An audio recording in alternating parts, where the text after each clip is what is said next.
ముదిరాజు బిడ్డలకు అన్యాయం జరుగుతుంది. కోకపేట భవనంలో అక్కడ ఒకవేళగా ఒక హాస్టల్ నిర్మాణం చేస్తే గ్రామీణ ప్రాంతాల్లో ముదిరాజు బిడ్డలు ఈరోజు ఎంతో మంది అశోక్ నగర్ లో, ఉస్మానియా యూనివర్సిటీలో వివిధ హాస్టళ్లలో ఉంటూ నాన్ మోడర్లుగా ఉంటూ తిండి తినక, లేదంటే సరైన నిద్ర లేక, ఎక్కడ పండుకోవాలో అర్థం కాక రోడ్ల మీద వచ్చి పడుకొని రోడ్ల మీద ఏదో లైబ్రరీలో పడుకుంటున్నారు.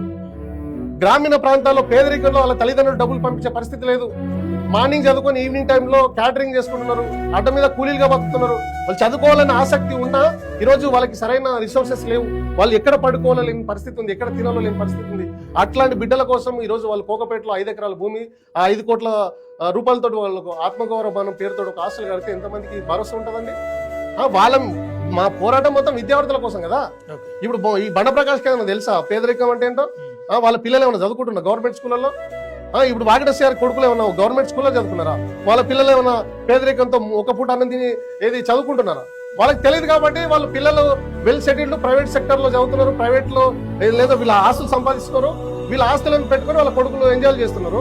తెలంగాణలో ఉన్న కులం పేరు చెప్పుకొని, ముద్రాల పేరు చెప్పుకొని ఓట్లాడుకొని ఎమ్మెల్యేలు అయ్యి, మినిస్టర్లు అయ్యి, నామినేటెడ్ పదవులు పొంది రాజ్యసభ సభ్యులైన వాళ్ళేమో ఈ రోజు ముదిరాజు బిడ్డలను రోడ్ల మీద పడుకోబెట్టు. ఇదే న్యాయం? దీనికోసం కదా మేము పోరాటం.